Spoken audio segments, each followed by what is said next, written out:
Hola, ¿qué tal? Mi nombre es César Yebra y les doy la bienvenida a Historianoico, un podcast donde hablaremos de la historia de México, pero no de la historia tradicional que nos enseñaron en la escuela. Aquí vamos a ir un poquito más allá. Vamos a meternos en los rincones más ocultos de la historia para descubrir que no siempre las cosas son lo que parecen y que la historia de nuestro país está plagada de curiosidades, hechos olvidados intencionalmente, héroes fabricados y mentiras históricas de gran magnitud que si el gobierno las reconociera públicamente, desde la salida de los aztecas de Aztlán hasta nuestros tiempos, le daría completamente en la madre a todo lo que conocemos o creemos conocer. Y me atrevo incluso a decir que prácticamente perderíamos nuestra identidad como país. Y la verdad es que la historia no tiene por qué ser aburrida, así que acompáñenme y descubramos juntos lo que nadie nos contó, pero todos deberíamos saber. Y me gustaría que comenzáramos hablando de la ocasión en la que México tuvo la oportunidad de recuperar Texas, Nuevo México y Arizona en 1917. Pero ¿cuál era la escena de nuestro país en ese entonces? Bueno, pues de los hechos más relevantes en 1917 fue el año en el que se promulgó la Constitución Política de los Estados Unidos Mexicanos y el año en el que Venustiano Carranza toma la presidencia de México. Y al mismo tiempo, pero fuera de nuestro país, se estaba llevando a cabo la Primera Guerra Mundial en la que México optó por no intervenir. Ahora, aquí tuvo lugar una conspiración o un intento de conspiración bien interesante. Resulta que para Alemania era de suma importancia que Estados Unidos no tomara partido en la guerra. Entonces decidieron tomar medidas preventivas agresivas y es que el 16 de enero de 1917 el ministro alemán de Asuntos Exteriores, Arthur Zimmermann, envió un telegrama cifrado al conde Bernstorff, quien en ese momento era su embajador en la ciudad de Washington, con la intención de que lo transmitiera a un hombre llamado Heinrich von Heckart. Este hombre era el embajador alemán en México. Este telegrama tenía una oferta bastante tentadora para México, porque en caso de que los Estados Unidos decidieran intervenir en la guerra, Alemania proponía a México una alianza en la que ofrecían armamento, apoyo financiero y militar para recuperar Texas, Nuevo México y Arizona. La idea era que este telegrama, conocido ahora como Telegrama Zimmermann, llegara a manos del presidente Venustiano Carranza y que a su vez México invitara a Japón a formar parte de este plan.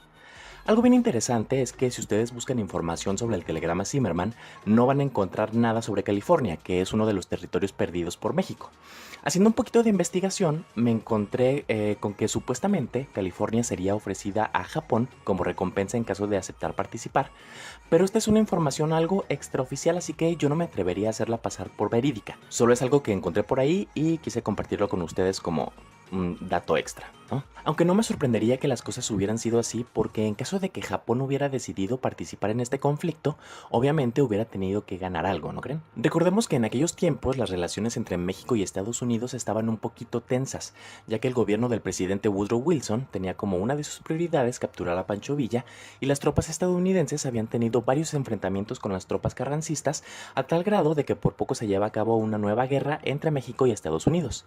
Afortunadamente, esto no sucedió porque el presidente Woodrow Wilson encontró en este telegrama la excusa perfecta para intervenir en la Primera Guerra Mundial.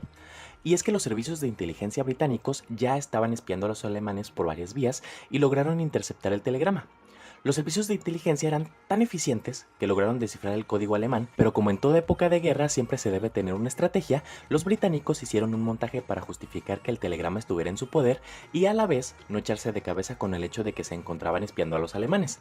Así que su versión fue que lograron interceptar el telegrama en la Ciudad de México proveniente de la embajada alemana en Washington. Casi un mes después, los británicos hicieron llegar el contenido del telegrama Zimmermann al presidente Wilson, el cual en una maniobra bastante hábil para el día 28 de febrero de ese año se lo hizo llegar a las agencias de prensa, y para el 1 de marzo ya era un asunto del dominio público y todo el mundo se enteró de las intenciones alemanas de atacar a Estados Unidos, y para el 3 de marzo el propio Arthur Zimmermann ya estaba confirmando que toda esta información era real, y esto provocó que Estados Unidos le declarara la guerra a Alemania. Afortunadamente, Venustiano Carranza fue muy inteligente en ese sentido, y cuando el telegrama llegó a sus manos, lo primero que hizo fue asegurarse de su veracidad y de que la propuesta de los alemanes fuera real. Pero en ese entonces México no tenía tiempo para interferir en un conflicto bélico de esas dimensiones porque en primer lugar Estados Unidos estaba ya muy avanzado en cuestión militar. En segundo lugar estaba la expedición punitiva, la cual fue una expedición militar estadounidense en territorio mexicano para capturar a Pancho Villa después de que éste encabezara un ataque en Columbus, Nuevo México. Y en tercero, las Fuerzas Armadas de México estaban bastante ocupadas tratando de neutralizar las revueltas zapatistas encabezadas por Emiliano Zapata, y como un extra, Venustiano Carranza tampoco confiaba mucho en que de aceptar, los alemanes iban a cumplir su promesa. La idea que los alemanes tenían era mantener ocupados a los Estados Unidos con una guerra con México para mantenerlos alejados de la Gran gran guerra aprovechándose de los conflictos y de la historia que compartían estos dos países, porque como dicen por ahí, el enemigo de mi enemigo es mi amigo. Pero yo creo que lo que les falló a los alemanes quizás fue el no investigar bien cuál era la situación de México, tanto militar como económica en ese entonces. Pero ¿qué era lo que decía el telegrama Zimmermann? Bueno, pues decía lo siguiente: tenemos la intención de comenzar la guerra submarina sin restricciones a partir del 1 de febrero. Se intentará, no obstante, que los Estados Unidos se mantengan neutrales. Para el caso de que no sea posible lograrlo, ofrecemos a México una alianza sobre las siguientes bases: guerra conjunta, tratado de paz conjunto, generosa ayuda financiera y acuerdo por nuestra parte de que México podrá reconquistar los territorios de Texas, Nuevo México y Arizona perdidos en el pasado.